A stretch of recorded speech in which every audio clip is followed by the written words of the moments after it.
नमस्कार, न्यूज 24 पर आप देख रहे हैं सबसे बड़ा सवाल। आपके साथ मैं हूं अखिलेश आनंद। तो विश्व हिंदू कांग्रेस के उद्घाटन कार्यक्रम में विश्व हिंदू परिषद के नेता अशोक सिंघल ने विवादित बयान दिया है।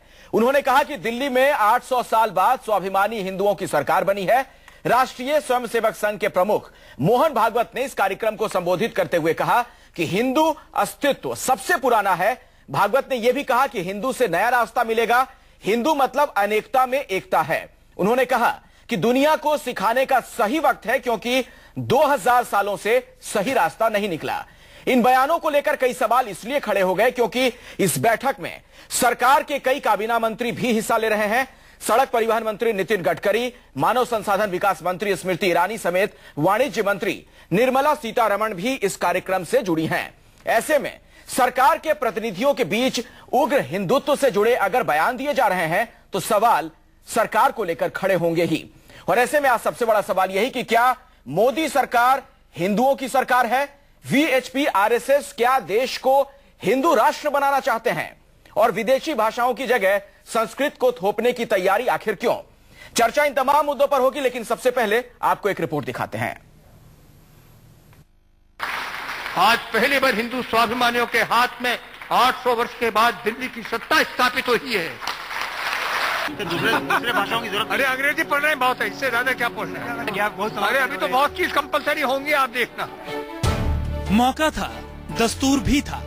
विश्व हिंदू कांग्रेस में 53 देशों के 2000 प्रतिनिधि जुटे थे। हिंदू धर्म, हिंदू संस्कृति पर चर्चा करने का सबसे बड़ा मंच था, इसलिए बड़ी बड़ी बातें भी हुई। बड़े बड़े वक्ताओं ने हिंदुत्व पर चर्चा की। कुछ देर बाद विश्व हिंदू परिषद के नेता अशोक सिंघल की बारी आई। राम मंदिर से लेकर राम सेतु तक का जिक्र हुआ सिंघल साहब के भाषण में। राम जन्मभूमि का आंदोलन और आगे भी जो आंदोलन चले, आप जानते हैं राम सेतु का आंदोलन चला, पग पग पर हमने संघर्ष किया। लेकिन इस मंच से दिए गए 2 बयानों से सर्दी में भी सियासी पारा आसमान पर चढ़ गया। पहले बयान का मजमून ये कि दिल्ली में 800 साल बाद हिंदू स्वाभिमानियों की सरकार आई है, और दूसरा विदेशी भाषाओं की जगह संस्कृत पढ़ाई जानी चाहिए। 800 वर्ष के बाद पृथ्वीराज चौहान उसके हाथ से दिल्ली जब चली गई तो दिल्ली आज तक हिंदू समाज के हाथ में वापस हिंदू। आज पहली बार हिंदू स्वाभिमानियों के हाथ में 800 वर्ष के बाद दिल्ली की सत्ता स्थापित हुई है। दूसरे भाषाओं की जरूरत। अरे अंग्रेजी पढ़ रहे हैं बहुत है, इससे ज्यादा क्या पढ़ रहे हैं? अरे अभी तो बहुत चीज कंपलसरी होंगी, आप देखना। देश के प्रधानमंत्री नरेंद्र मोदी सिंघल के इस बयान से इत्तेफाक रखते हैं या नहीं, ये तो अलग बात है। लेकिन सिंघल ने अपने बयान से पूरे विपक्ष को बैठे बिठाए एक बड़ा मुद्दा पकड़ा दिया। कॉन्स्टिट्यूशन के खिलाफ कोई बात करता है, मजहबी राजनीति या जात-पात की राजनीति, मैं मानता हूँ ये ना देश के लिए ठीक है, ये संविधान के खिलाफ है। विश्व हिंदू परिषद में अशोक सिंघल के बयान से बवाल मचना था सो मचा। लेकिन जब सिंघल साहब मंच से उतरे तो पत्रकारों ने दोबारा वही सवाल दाग दिया कि 800 साल बाद दिल्ली में हिंदुओं की सरकार का मतलब आखिर है क्या? पहले तो वीएचपी के ये वयोवृद्ध इतिहास की दीक्षा देने लगे। जाइए सर, ये आपने जहाँ कहा 800 साल बाद हिंदू राज की स्थापना हुई है, क्या इसका मतलब क्या है? भाई क्या मतलब ढूंढिए इतिहास में, अगर इतिहास पढ़ा नहीं तो फिर से पढ़िए। फिर सवाल हुआ कि क्या इशारा मोदी सरकार की तरफ है? तो देखिए कैसे खामोश हो गए अशोक सिंघल। नरेंद्र मोदी पृथ्वीराज चौहान के बाद हिंदू राष्ट्र, पृथ्वीराज चौहान के बाद अशोक जी आप तो बोलते हैं। अशोक जी क्या नरेंद्र मोदी जी आए पृथ्वीराज चौहान के बाद, हिसाब से कहने का आशय यही है। अशोक सिंघल के बाद विश्व हिंदू कांग्रेस के मंच पर आए आरएसएस प्रमुख मोहन भागवत ने भी हिंदुत्व की जबरदस्त वकालत की। कहा कि हिंदू समाज और हिंदू राष्ट्र के लिए पूरी दुनिया को हिंदुत्व का मतलब समझाना बहुत जरूरी है। हर हिंदू को, हिंदू समाज को, हिंदू राष्ट्र को, भारतवर्ष को दुनिया में भेजा गया। जो दिया हुआ काम है वो हमको करना है, और इस काम के लिए अपने आप को ठीक करना है। तो सबसे बड़ा सवाल यह है कि हिंदुत्व का महिमामंडन करने वाले वीएचपी और आरएसएस जैसे संगठन क्या देश को हिंदू राष्ट्र बनाना चाहते हैं? सवाल तो ये भी है कि मोदी सरकार क्या हिंदुओं की सरकार है? और विदेशी भाषाओं की जगह संस्कृत थोपने की तैयारी क्यों? अमित कुमार, दिल्ली, न्यूज़ 24।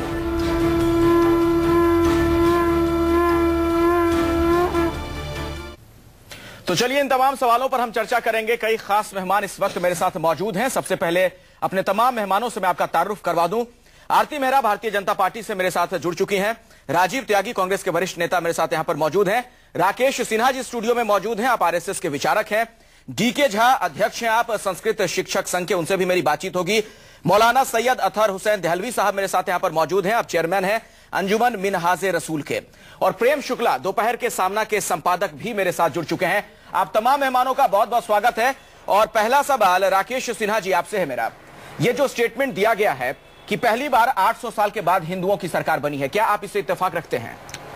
देखिए, किसी को स्वाभिमानी कहना ना अनैतिक है, ना असंवैधानिक है, ना इतिहास के किसी पक्ष को काटता है। दूसरी बात, मेरी बात सुन लीजिए, न ही यह किसी पंथ निरपेक्षता के मौलिक सिद्धांत के प्रतिकूल है। जब हम हिंदू को स्वाभिमानी कहते हैं तो कहने का तात्पर्य उनका यह था, जो इस सम्मेलन का एजेंडा है, संगच्छध्वम संबद्धध्वम, साथ चलें साथ बोलें। आप पूरे साथ की बात कहाँ किया? मैं हिंदू शब्द का इस्तेमाल मैं तो कह रहा हूँ, इस देश की मूल प्रकृति ही हिंदू है। यही तो दिक्कत हो जाती है जब आप मूल प्रकृति में हिंदू ले आते हैं। मैं अपनी बात पूरा कर लूं, क्योंकि मैं अपनी बात पूरा नहीं करूंगा। मैं अपनी बात कर लूं, चाहे 25 सेकंड दे, लेकिन मेरी बात पूरा कर दें। देखिए, इतिहास में भारत की संस्कृति और सभ्यता को जिस ढंग से हिंदू सभ्यता और संस्कृति के रूप में हम संबोधित करते हैं, उस अर्थ में यदि आप हिंदू को देखते हैं तो स्वाभिमानी हिंदू होना बहुत ही उत्तम है। अच्छा, यदि मैं अभी पूरा कर दूं। देखिए, मैं क्या विचार है? एक चीज बताइए, जब आप ये कहते हैं कि इस पहलू से देखें तो जरूरी है कि हर धर्म के लोग इसी पहलू से देखें। देखिए, आप हिंदू क्यों कहते हैं? मुस्लिम कह लीजिए, सिख कह लीजिए, ईसाई कह लीजिए। मेरी बात सुन लीजिए, संविधान में तो सब धर्मनिरपेक्ष राष्ट्र लिखा गया है। मेरी बात सुन लीजिए, पंथ निरपेक्षता की परिभाषा में बता दूं कि टर्की में पंथ निरपेक्षता है, यदि राज्य का कमांड खत्म हो जाए तो वहां भी रेडिकल्स आ जाएंगे। इंडोनेशिया में राज्य का कमांड खत्म हो जाए तो रेडिकल आ जाएंगे। हिंदुस्तान में ऐसी स्थिति मेरी बात सुन लीजिए, भारत में पंथ निरपेक्षता इसलिए है कि हिंदू समाज इस्लाम और ईसाई के आगमन से पहले, इस्लाम और ईसाई के आगमन के पहले से हिंदू समाज पंथ निरपेक्ष था। और मैं बता दूं, जब इस्लाम का भारत में आगमन हुआ तो केरल में एक राजा ने एक मंदिर को मस्जिद बना दिया, जिसको चेरामन मस्जिद कहते हैं। दुनिया का दूसरा पुराना मस्जिद है, जहां पर आज भी पीतल का दिया जलता है, पूरे में उसके दरवाजे खुलते हैं। हम उसी परंपरा के वाहक हैं, उसी परंपरा के अनुकूल हम स्वाभिमानी बनना चाहते हैं। जिस तरफ अब आप जा रहे हैं उससे कई सवाल खड़े हो रहे हैं। इसका मतलब है कि आप ये मानते हैं, जो बातें कही हैं यहाँ पर अशोक सिंघल ने, कि पहली बार 800 साल के बाद हिंदुओं की सरकार बनी, आप इससे इत्तेफाक रखते हैं? उन्होंने क्या कहा? स्वाभिमानी हिंदू एक बैठा हुआ है। और स्वाभिमानी, और देखिए, स्वाभिमानी एक बात का क्या मतलब होता है? जब एक शख्स प्रधानमंत्री बन जाता है वो तमाम मजहब से ऊपर हो जाता है। मैं एक बात बता रहा हूं, ईसाई सब बराबर होते हैं। माने कि मैं बता दूं, देखिए, कभी किसी व्यक्ति को हम मामा कहते हैं, उसी व्यक्ति को कोई चाचा कहता है, उसी व्यक्ति को कोई पापा कहता है। तो क्या कह रहे हैं? व्यक्ति का मूल कंटेंट क्या है? इस सरकार का ये आपका मानना है? मैं इसको पूरा कर, एक सेंटेंस। इस पूरे भाषण में जो मोहन भागवत जी ने आज कहा क्या दुनिया को ठीक करना है, उसमें क्या कहा उन्होंने? जो भौतिक बात बढ़ रहा है, जो ISIS जैसी संस्थाएं बढ़ रही हैं, जो जिहादी तत्व बढ़ रहे हैं, उसमें हिंदू समाज को एक अगर आप उग्र हिंदुत्व की बात करेंगे तो उसी तरफ फिर हम भी चले जाएंगे। कौन सा उग्र हिंदुत्व है? जब मोहन जी यह कह रहे हैं कि नव उदारवाद से आने वाली सामाजिक सांस्कृतिक विरक्तियों को समाप्त करना है, तो उग्रता है या समाज में? आता हूं सर आपके पास दोबारा। राजीव त्यागी जी, आनंद जी 3 मिनट दिए, मुझे उम्मीद करूंगा 1.5 मिनट जरूर दे दीजिएगा। मैं शुरू करूंगा। व्यचित्रिया दक्षुटारानम पथशाम नन्मय को गमसे पाए समर्णव। संस्कृत की एक ये उक्ति है जो कि शिव महिमन स्तोत्र में है, जो कहती है कि हम लोग बाग, भारतवर्ष के लोग बाग, विभिन्न नदियां जिस तरह से चलती हैं और जाकर के समुद्र में मिल जाती है, इसी तरह से हम लोग बाग अपने अपने धर्मों की इबादत करते हैं और जाकर के भारतीयता की बात करते हैं, भारतीय समाज की रचना करते हैं। हिंदुत्व की बात जो भारतीय जनता पार्टी के लोग बाग या RSS के लोग बाग करते हैं, मैं उनसे पूछना चाहूंगा कि कौन से हिंदुत्व की परिभाषा वो करना चाहते हैं? क्या वो हिंदुत्व शिक्षा के लिए होगा? क्या वो हिंदुत्व चिकित्सा के लिए होगा? क्या हिंदुत्व भारतीयता के लिए होगा? क्या वो हिंदुत्व देश की आधारभूत संरचना को ठीक करने के लिए होगा? क्या कलावा बांधने के लिए हक मेरे को नहीं है? क्या मैं हिंदू नहीं हूं? या ये रुद्राक्ष की माला धारण करना हिंदुत्व का प्रतीक नहीं है जो मैं धारण किए हुए हूं?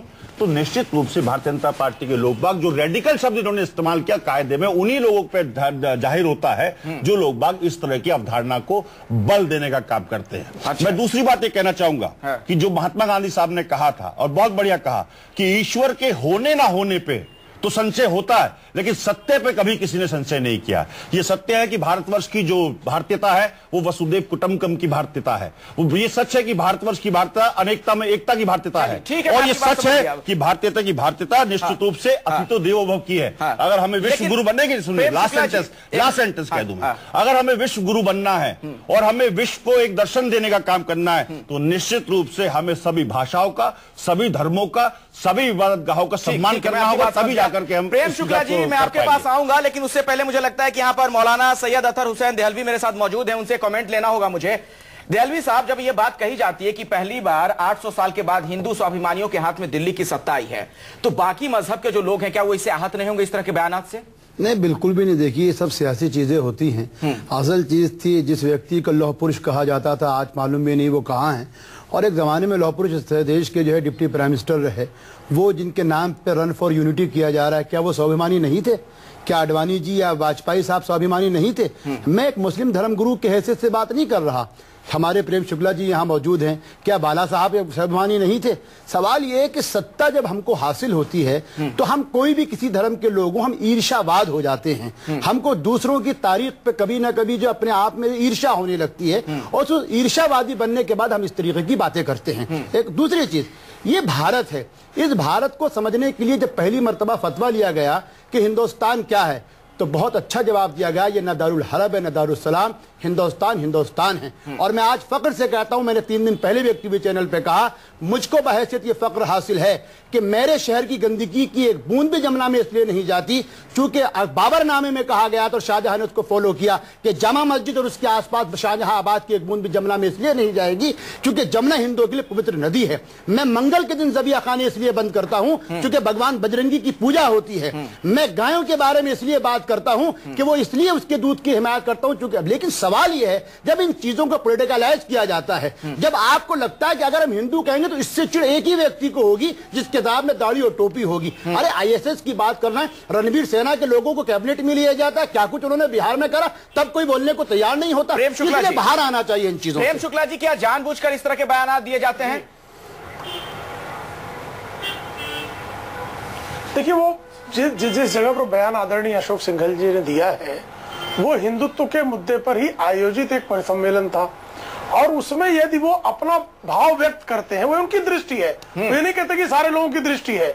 विश्व हिंदू परिषद के पूर्व अध्यक्ष की यदि ये दृष्टि है कि पहली बार स्वाभिमानी हिंदू जो है प्रधानमंत्री बना है, तो उनकी दृष्टि का, उनकी अभिव्यक्ति की आजादी के तहत एक सवाल उसका जो है हमको स्वागत करना चाहिए।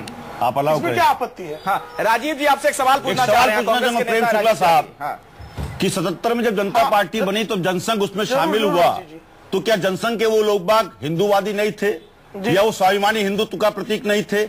अटल बिहारी वाजपेयी साहब की सरकार रही, क्या वो स्वाभिमानी भारतीय नहीं थे या स्वाभिमानी हिंदुत्व का प्रतीक नहीं थे? अडवाणी जी रहे। और मैं पूछना चाहूंगा कि आप सरदार पटेल साहब को क्या मानते हैं? नहीं, राजीव जी, नहीं, ठीक है, सरदार पटेल साहब जिन्होंने बैन किया आरएसएस को, क्या वो हिंदुत्व का प्रतीक नहीं थे? क्या वो हिंदू नहीं थे?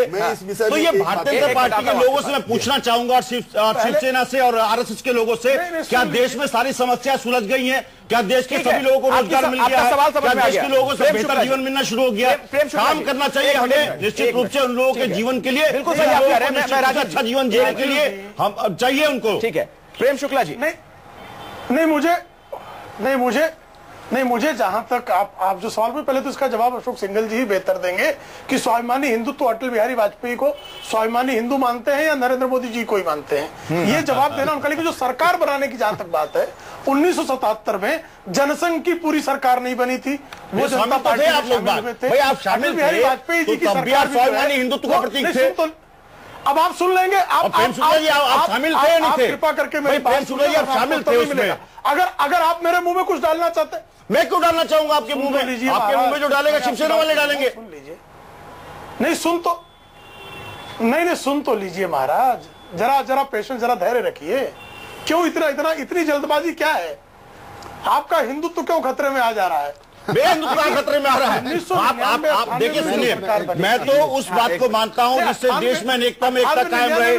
मैं उस संस्कृति को मानता हूँ जो हो गया। राजेश जी, आपकी बात आ गई। अब आप भाषण के संदर्भ में बातें करें, सुन लीजिए। अब आप मेरा जवाब सुनना ही नहीं चाहते। नहीं, बोलिए प्रेम शुक्ला जी, बोलिए। आप मेरा जवाब सुनना ही नहीं चाहते। मुझे अटल बिहारी वाजपेयी पे जवाब दे दीजिए। एक मिनट, वो लेंगे कांग्रेस का, हमारे साथ बीजेपी के नेता जुड़ेंगे। एक मिनट देखिए, 1998-99 में बहुत स्पष्ट तौर पर जब सरकार बनी थी राष्ट्रीय जनतांत्रिक गठबंधन की, उसमें हिंदुत्व के जो 3 प्रमुख सूत्र थे उनको स्थगित किया गया था। भारतीय जनता पार्टी, शिवसेना की कोई सरकार, फुल फ्लेज गवर्नमेंट तो थी नहीं, इसलिए संभवतः अशोक सिंघल ये कहना चाह रहे हैं कि पहली बार इस देश में जो हिंदुत्व को पूरी तरह से मानता है और हिंदुओं के मुद्दों को लेकर आगे चलेगा, ऐसी सरकार पहली बार स्वाभिमानी सरकार बनी। मुझे लगता है कि सिंघल जी ये कम्युनिकेट करना चाहते हैं। साहब कुछ कह रहे हैं, इससे अधिक इसका अर्थ लगाने की आवश्यकता। देखिए, मैं प्रेम शुक्ला जी, आप चूंकि संपादक भी हैं और बहुत कुछ जानते हैं, और सिन्हा साहब जैसे यहाँ विचारक मौजूद हैं।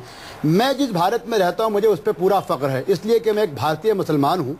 और जहाँ आप मराठवाड़ा से आते हैं, मुझे इसलिए फक्र होता है कि स्वाभिमानी महाराज शिवाजी महाराज, जिनके बारे में हम अहमदनगर में जाके सुनते हैं, और फिर खब जब उनके तोपखाने के इंचार्ज की कहानियां सुनता हूं तो लगता है कि क्या था। जब मैं राहुल बोस के साथ एक फंक्शन में उदयपुर जाता हूं और महाराणा प्रताप, जिनको संघ या दूसरे लोग हिंदू के तौर पे पेश करते हैं, जब मैं वहां जाके हाकिम खां सूरी की कहानियां सुनता हूं और उसकी कब्र पे राजपूतों को सलाम करते हुए देखता हूं, तो मुझको लगता है मेरा भारतीयता इन सब से बहुत ऊंचा है। मैं भारतीय हूं और मुझको भारतीय होने में पूरा गर्व है।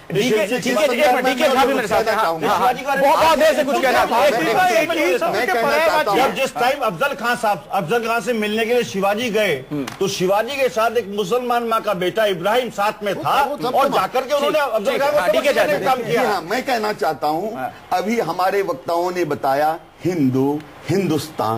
हिंदुस्तान में क्या केवल संकुचित मानसिकता वाले हिंदू ही रहते हैं? हिंदू शब्द का अर्थ क्या है? इस पे हम सबसे पहले आए। हिनस्ति वैदेशिकान शत्रुन मनसा वाचा कर्मणा, यह सब हिंदू जो मन वचन और कर्म से अपने विदेशी शत्रुओं का हनन करता है, ठीक है, वो हिंदू कहलाता है। और वैसे में एक सवाल है, ठीक है, यह स्थान है, चाहे उसमें मुसलमान हो, सिख हो, ईसाई हो, हम सभी हिंदू हैं। अच्छा, ये भी बड़ी देखिए चालाकी के साथ आपने फिर हिंदू की एक नई परिभाषा दे दी, उसमें सभी धर्म के लोगों को आप लिया है। आपने भी अपना एजेंडा चुपके से बढ़ा दिया। राकेश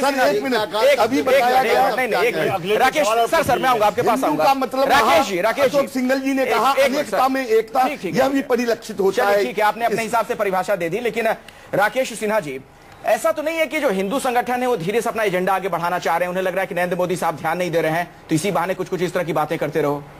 देखिए, पहले भी मोहम्मद की सरकार है, उसे काम तो करने दीजिए सर। पहले भी विकास हो, भ्रष्टाचार से मुक्ति मिले जनता को, महंगाई से मुक्ति मिले। आप जो कह रहे हैं, पहले भी आपने एनडीए सरकार में देखा और आज भी देख रहे हैं। एनडीए सरकार में जो स्वदेशी का एजेंडा आगे बढ़ा था, तो किसी हिंदू और मुस्लिम का एजेंडा नहीं था। एनडीए सरकार में मैं इसलिए उदाहरण दे रहा हूं कि अभी तो 4 महीने 6 महीने सरकार के हुए हैं। जब इराक में भारत की सेना भेजने की बात कही, तो आरएसएस ने उसका विरोध किया था। सरकार चाहती थी, आरएसएस ने विरोध किया। तब हमने यह नहीं देखा कि अमेरिका मुसलमान नहीं हो और इराक मुस्लिम है।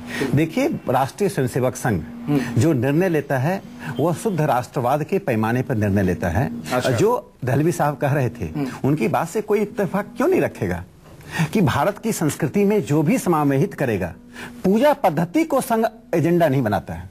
आप जो जिस धर्मनिरपेक्षता में हम भारत में रहते हैं, उसमें पूजा पद्धति की पूर्ण स्वतंत्रता है। जो हिंदू पूजा पद्धति की स्वतंत्रता नहीं मानेगा, वो हिंदू हो ही नहीं सकता है, वो राष्ट्रवादी हो ही नहीं सकता है।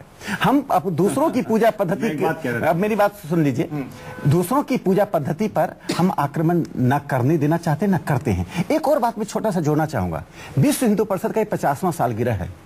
50 साल से विश्व हिंदू परिषद पूरे विश्व में सक्रिय है।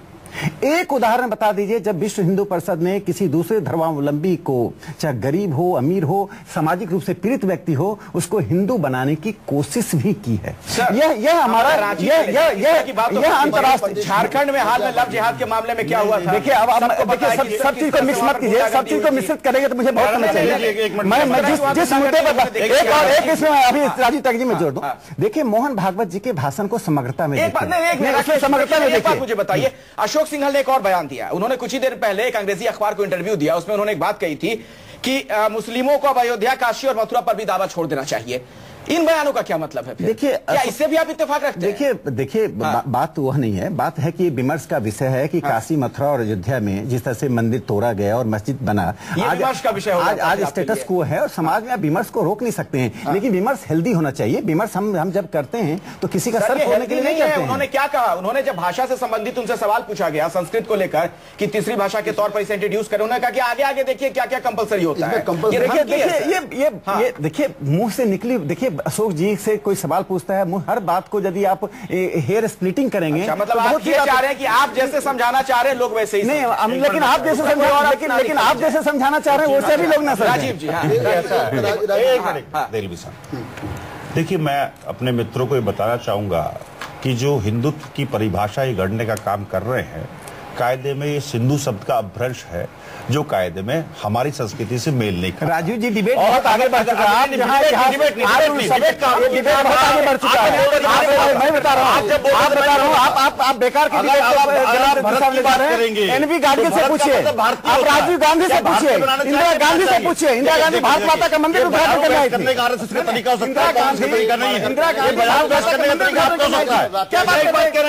के पास हिंदुत्व बोलने का कोई नैतिक अधिकार नहीं है। आक्रांता आए हिंदुस्तान में, लेकिन उन आक्रांताओं के बाद भी हिंदुत्व खत्म हुआ क्या? हिंदू जाति खत्म हुई क्या? भारतीय दर्शन को मानने वाले वैदिक लोग बाग खत्म हुए? आज तक खत्म नहीं हुए। कितनी क्रूतियां हुई, सती प्रथा से लेके, बाल विवाह से लेके, विधवा विवाह से लेकर के जातीय बंधन तक, क्या वो तोड़ने का काम हिंदू को मानने वाले लोगों ने नहीं किया? इसका मतलब ये हुआ कि हिंदू धर्म में या वैदिक धर्म के मानने वाले लोग बाग ये जानते हैं कि कब हमें बदलना है अपने आप को, जिसकी वजह से हिंदू सनातन धर्म है और आगे भी हिंदू धर्म रहेगा। ठीक है, मैं भारतीय जनता पार्टी के मित्रों से कहना चाहूंगा कि कृपया हिंदुत्व को नहीं है जो बात जीवन दर्शन को जानता है, जो भारतीयता को जानता है, मानवता को मानता है, हिंदू है। आपको थोड़ा सहनशीलता रखनी चाहिए। हम सब अच्छे, आप बहुत अच्छे, मुझसे तो आप सब सीनियर हैं। मेरा कहना यह है, मैं सिन्हा साहब से बड़े आदर सम्मान के साथ कहूंगा, जहां माननीय प्रधानमंत्री जापान जा रहे थे, एक आर्टिकल छपा था योशिनामा करके, और उसमें कहा गया था कि आरएसएस ये बताएगी कि शिशु मंदिरों का जो सिलेबस है उसमें अशोक को आज तक कायर क्यों कहा जाता है। आप सिर्फ ISIS की बात क्यों कर रहे हैं? मैं नहीं चिढ़ता, मैं मुसलमानों के नाम पर चिढ़ने मैंने बंद कर दिया है, क्योंकि मुझे देश की जनता पे पूरा, अरे कभी आप जब ये बात अकाल तख्त के लिए कहेंगे तो अकाल तख्त ने एक सुर में कहा संग वहीं रहे, हमारा अब पंथ नहीं, हम धर्म हो चुके हैं। हमारा कहना यह है जो लोग यहाँ रह रहे हैं उनको उनके तरीकों पर रहने दीजिए। जब हमारे यहाँ आडंबर के नाम पर क्या वो हिंदू और मुसलमान, बाबा और पीरों और फकीरों की सब कुछ आस्था के खेल हो रहे हैं, इसमें एक सकारात्मक भारत की तरफ हमको बढ़ना चाहिए। जिस सकारात्मक मैं तेरी समझ कर, जिसमें हम स्वदेश की बात कर रहे हैं, जिसमें हम अपने किसानों की हित की बात करें, सिन्हा साहब बड़े तो तकलीफ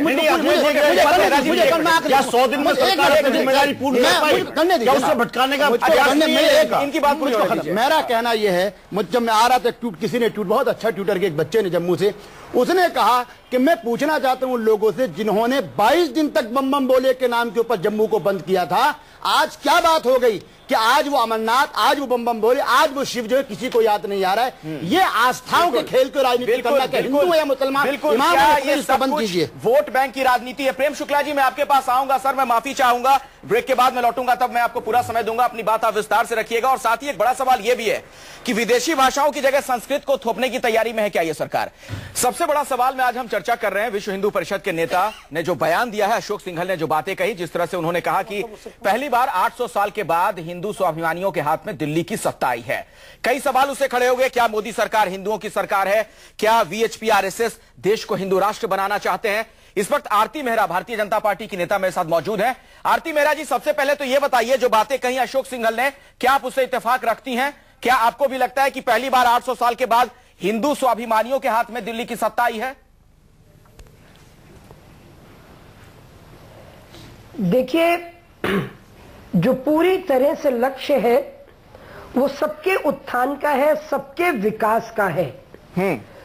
और जिस तरह से कहा गया है और जिसके मूल मंत्र को पढ़ के हम बड़े हुए हैं और जिस पूरी संस्कृति के साथ हम चलते हैं, सर्वे भवन्तु सुखिनः, सर्वे सन्तु निरामया। देखिए, वो सारी बातें हो गई, पिछले सेगमेंट में तमाम बातें हो गई। हिंदू क्या शब्द, क्या मतलब, क्या एक मिनट उससे परिभाषाएं भी समझा दी गई थी। आरती मेहरा जी, मुझे ये बताइए, चूंकि आप बीजेपी की तरफ से यहाँ पर नुमाइंदे के तौर पर इस बहस में, आरती मेहरा जी, से ही तो हमारा मूल है। मैडम, आप ये हाँ या ना में जवाब तो दीजिए। जो बातें अशोक सिंघल ने कही, क्या आप उसे इत्तेफाक रखती हैं?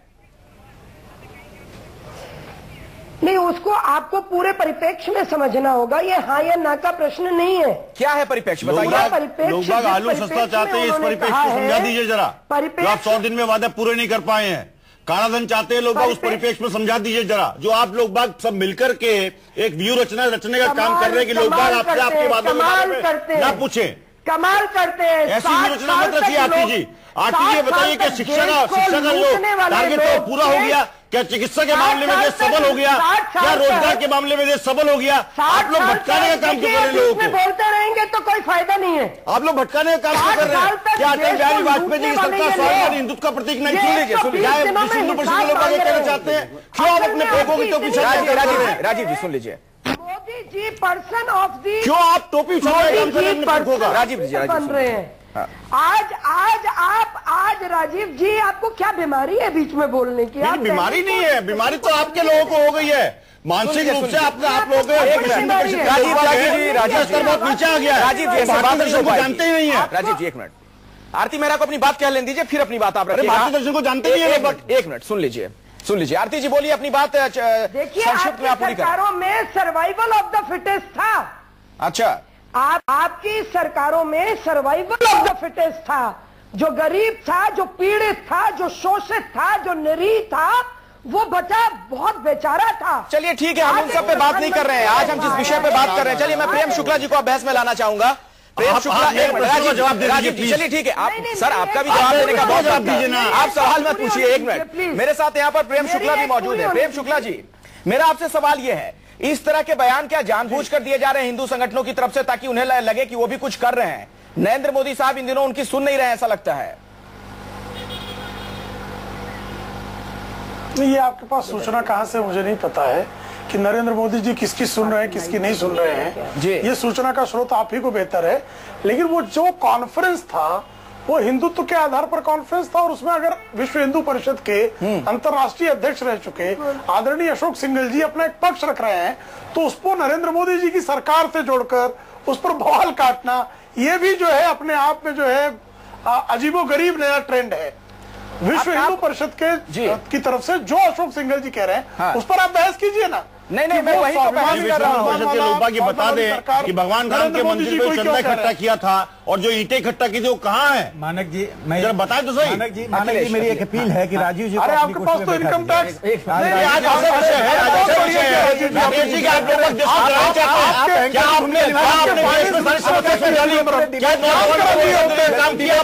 होगा तो डिबेट नहीं चल सकता। आप 6 महीने में नहीं कर पाए। आप बोलने दीजिए लोगों को, बारी से भटका रहे लोग। आप बोलने दीजिए लोगों को। एक मिनट, बारी से बात रखने दीजिए। प्रेम शुक्ला को अपनी बात रखने दीजिए। आपने तमाम बातें रखी हैं, प्रेम शुक्ला को सुन लीजिए। हमारे साथ वो भी लगातार बने हुए। प्रेम शुक्ला ये सवाल नहीं है मेरा, हम लोग शांत रहते हैं, बोलते रहे 30 मिनट तक।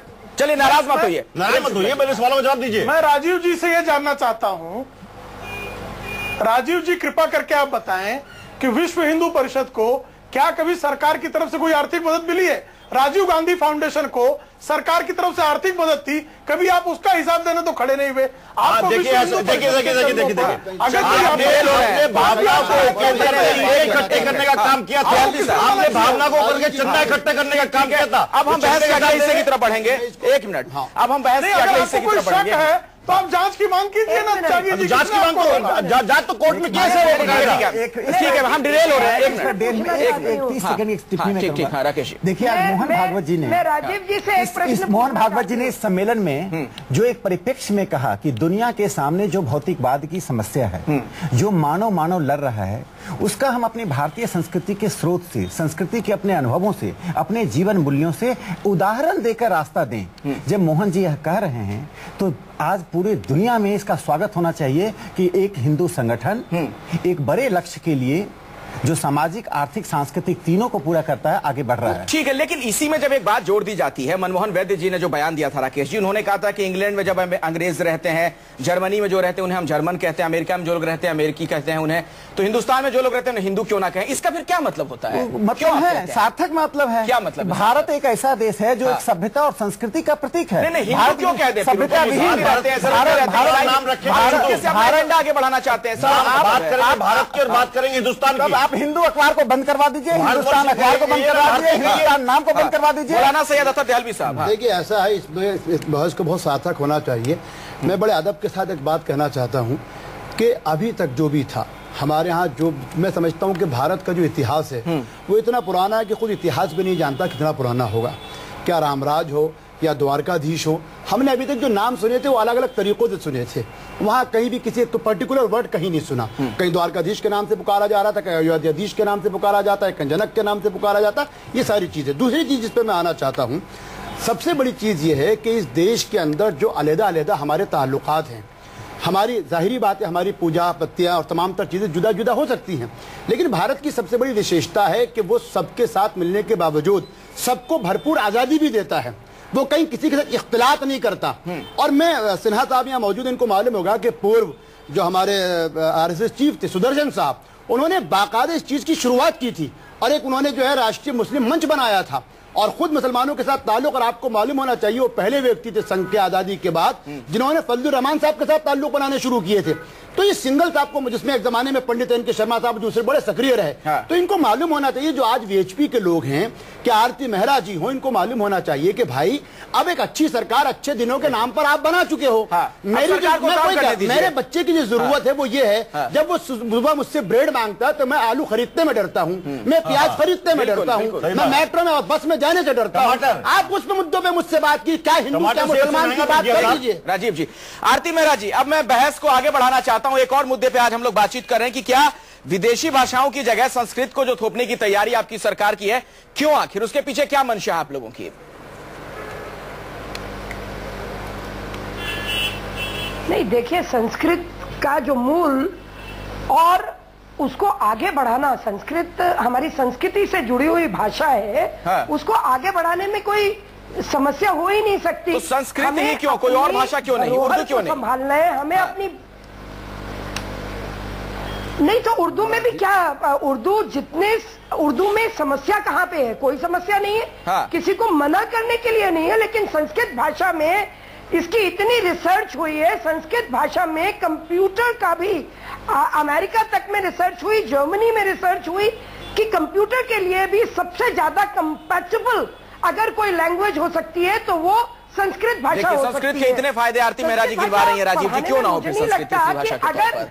अगर हम किसी चीज, राजीव त्यागी जी, ठीक है, मैं आपकी बात समझ गया, राजीव त्यागी जी, अगर एक सरकार अपने नए विजन के साथ आना चाहता है तो उसमें क्या दिक्कत है? राजीव जी को मैं एक ही बात कहूंगी कि राजीव जी 100 दिनों का हिसाब मत मांगो, 60 साल का हिसाब दो। उन्होंने क्वालिफाई किया 60 साल के, तो बहुत सारे स्कूल आज संस्कृत पढ़ाने का काम करते हैं, इसमें कहीं कोई संशय नहीं है। ठीक है, हमारा कहना ये है कि संस्कृत आप पढ़ाना चाहते हैं तो दूसरी भाषा को तो बैन मत करिए, आप निश्चित रूप से संस्कृत पढ़ाइए। मैं मानता हूं आरती मेहरा जी की इस बात में बिल्कुल तर्क में जान है कि संस्कृत कंप्यूटर शिक्षा के लिए एक अच्छा सूत्र है और कंप्यूटर के कंपैटिबल है संस्कृत के प्रति। संस्कृत पढ़ाने से हमें कोई गुरेज नहीं है, संस्कृत पढ़े लोग बाग, लेकिन क्या संस्कृत पढ़ने के साथ साथ क्या दूसरी देश की भाषा जानना बुरा बात है? क्या दूसरे देशों, आज संचार क्रांति होने के बाद, हम लोगों को विभिन्न भाषाओं का ज्ञाता होना चाहिए। बड़ी खबर आ रही है, 26 जनवरी के लिए आमंत्रण भेजा गया है ओबामा को। आपको बताएं, एक बड़ी खबर, नरेंद्र मोदी ने ट्वीट करके ये जानकारी दी हमसे कुछ ही देर पहले। पीएम मोदी ने अमेरिकी राष्ट्रपति ओबामा को बुलाया है गणतंत्र दिवस पर। 26 जनवरी के लिए ओबामा को निमंत्रण मोदी की तरफ से दिया गया है।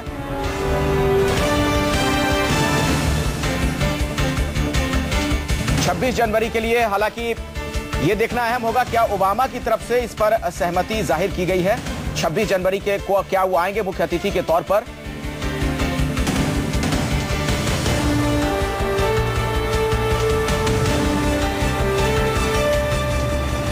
ये भी एक इवेंट के तौर पर नजर आएगा क्या राजीव त्यागी जी?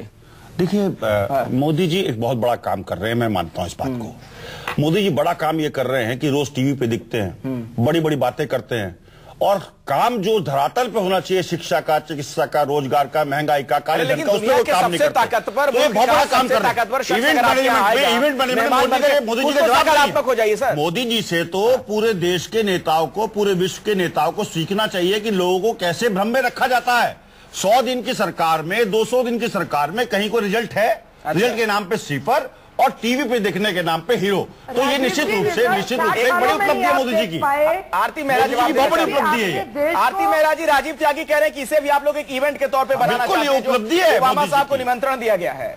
26 जनवरी के लिए। भाई अभी देहलवी साहब डर गए कि आलू खरीदते हुए डरता हूँ, मैं टमाटर खरीदते हुए डरता हूँ, तो उसमें तो वो जवाब देंगे नहीं। लेकिन बात ये करेंगे हमने ऑस्ट्रेलिया में जाकर के हाथ हिला करके बहुत वोट प्लस कर दिए। अरे भैया धरातल पे काम करिए, गरीब के घर का चूल्हा जलाइए। हो गया राजीव जी, अरे आपकी बात हो गई सर, अब आप भाषण देने लगे। 1 मिनट, 15 लाख रुपए आरती मेहरा जी को बोलने दीजिए। आरती मेहरा जी, मैंने कहा ना राजीव जी को थोड़ी सी तो समस्या है। ये मुझे समस्या आपकी शैली से है, निश्चित रूप से मुझे समस्या आपके छद्म राष्ट्रवाद से है, मुझे समस्या आपको बोलने दीजिए। आपके समस्या आपका कानून ऐसे बात नहीं हो पाएगी। बट सुन लीजिए सर, सबको बोलने का मौका दीजिए। हाँ देखिए ये वो लोग हिसाब मांग रहे हैं जिन्होंने देश को इस गर्त में, देश की अर्थव्यवस्था को डुबो दिया।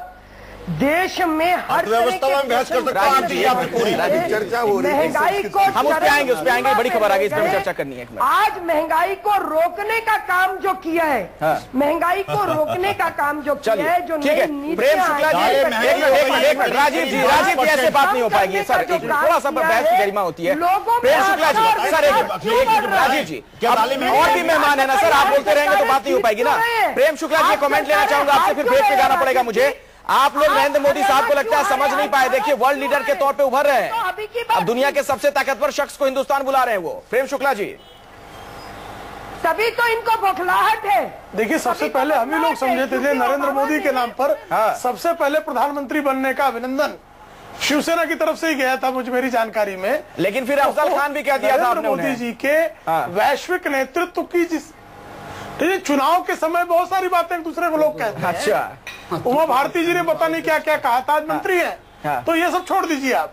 अच्छा, अभी मुद्दा ये है कि ओबामा के आने से क्या भारत की वैश्विक जो राजनीति है उसमें प्रभाव बनता है कि नहीं? चलिए, बहुत ही अहम बात आप कह रहे हैं, मैं इसी पे चर्चा आगे बढ़ाऊंगा। एक बड़ी खबर आ रही है, आपको बता दें, प्रधानमंत्री नरेंद्र मोदी ने इस बार गणतंत्र दिवस समारोह के लिए अमेरिका के राष्ट्रपति को आमंत्रित किया है। उन्होंने ट्वीट करके इसकी जानकारी दी कि इस गणतंत्र दिवस पर एक दोस्त आएगा। जो बातें उसमें लिखी गई हैं उसका मजमून हम आपको बता रहे हैं, और जो हमें जानकारी मिल रही है 26 जनवरी के लिए ओबामा साहब को निमंत्रण भेजा गया है। 26 जनवरी पर ओबामा को मुख्य अतिथि के तौर पर निमंत्रण दिया है, यह कहा है नरेंद्र मोदी ने। राकेश सिन्हा जी, क्या एक वर्ल्ड लीडर के तौर पर उभरना चाह रहे हैं मोदी, ये मंशा भी इसके पीछे नजर आती है? देखिए, मोदी वर्ल्ड लीडर के रूप में उभरना चाहते हैं, नहीं चाहते हैं, उभरेंगे नहीं उभरेंगे मैं नहीं जानता हूं, लेकिन मैं इतना जरूर जानता हूं कि भारत एक वर्ल्ड लीडर के रूप में उभरने की इच्छा दशकों से रखे हुए था, जिस इच्छा को यहाँ की कमजोर सरकार ने दबा कर रखा था। खास करके पिछले 10 साल में यूपीए सरकार के दौरान अंतर्राष्ट्रीय मंच पर भारत की छवि जैसी थी, उसे हम देख रहे थे। छोटे छोटे अपने पड़ोसियों से संबंध बिगड़ गए थे। आज भारत की इज्जत अमेरिका, ऑस्ट्रेलिया, बड़े देशों में है। बड़े देश जो काम आप नहीं कर पाए राजेश त्यागी जी, वो सारे काम कर रहे हैं मोदी। कांग्रेस की गवर्नमेंट ने अमेरिका से की, जिसकी वजह से पूरे विश्व ने हमें न्यूक्लियर शक्ति माना। और हमेशा 26 जनवरी पर दोस्ती आते हैं, दुश्मन कब आते हैं? दोस्तों को बुलावा आता है सन 47 से लेकर अब तक। तो ये निश्चित रूप से भारतीय जनता पार्टी के लोग बात ज्यादा बोलने में विश्वास करते हैं, काम करते हैं। दयालवी साहब कुछ कहना चाह रहे थे बहुत देर से। संक्षेप में एक बात कहना चाहता हूँ, सिन्हा साहब से कहूंगा, भारत को तो बहुत पहले से हो चुका है और मुझको गर्व है कि मैंने भारत के इस तराने को चंद्रमा पे सुना, सारे जहां से अच्छा, जब शर्मा जी ने कहा सारे जहां से अच्छा हिंदुस्तान, तो हमने उस जमाने में सुना। लेकिन आज मैं सिर्फ माननीय प्रधानमंत्री से आदर और सम्मान के साथ एक बात कहना चाहूंगा कि संघीय ढांचे की कुछ अपनी मर्यादाएं होती हैं। क्या ही अच्छा होता, वो कहते हैं कि on behalf of the president of India I invite to president Obama. तो मुझे लगता है कि शायद वो संघीय ढांचे की कुछ ना कुछ मर्यादाओं को रखते हैं। जज्बा है, कहीं ना कहीं वो इन चीजों को भूल जाते हैं। मैं नहीं कहना चाहिए, मैं ज्यादा हो गया। ये संघ के आरती मेहरा जी, ये क्यों जो बात कह रहे हैं वो लोग आई ऑन बिहाफ, ये थोड़ा सा ओबामा जी के आने से मुझे ऐसा लगता है एक बहुत बड़ा संदेश जाएगा, पड़ोसी देशों में भी संदेश जाएगा। और मैं ये कहना चाहती हूँ संस्कृत के विषय में भी कि संस्कृत जो है वो फ्यूचर लैंग्वेज है, वर्ल्ड ओवर उस पर रिसर्च चल रही है, उस पर बात हो गई। अब हम बात हुई है ओबामा और एक और बहुत बड़ी बात, मोदी साहब ने जो उन्होंने निमंत्रण दिया है। हाँ जी, तो ये इसमें भारत की शान है। भारत अभी ओबामा जी ने रिकॉग्नाइज किया अ मैन ऑफ एक्शन। ठीक है, Obama ji person of the year, ये भारतीय जनता पार्टी को माना जाता है। ऐसे में ये बहुत बड़े संदेश है और लोगों को किस तरह का स्वाभिमान है, संदेश जाएगा। प्रेम शुक्ला जी, पड़ोसियों को संदेश देना चाह रहे हैं लगता है नरेंद्र मोदी इसके जरिए। शक्ति है। सुन लीजिए प्रेम शुक्ला जी। नहीं, पूरी दुनिया को हमारी संप्रभुता का संदेश देना आवश्यक। और मुझे लगता है मौलाना साहब जो कह रहे हैं वो प्रधानमंत्री हमारे दोस्त आएंगे का प्रयोग किया है। हमारा जो है वो बहुवचन का शब्द है और वो बहुवचन पूरे देश के लिए, भारतीय संप्रभु राष्ट्र के लिए उसका है कि हमारे मित्र यानी पूरे देश के मित्र ओबामा आएंगे सरकार में। रेडी के झाजी बिल्कुल 10 सेकंड में कमेंट। जाते इतना जरूर कहूंगा, जो संस्कृत नहीं, आपकी मजबूरी विरोध करना है, ये गलत है, बल्कि यह विश्व भाषा है। कम ही इसकी भावना है। बहुत बहुत शुक्रिया आपका मेहमानों का इस चर्चा में शिरकत करने के लिए। लेकिन विपक्ष की जो पार्टियां हैं वो यही कह रही हैं कि मोदी साहब इसे भी एक इवेंट के तौर पर बनाना चाह रहे हैं।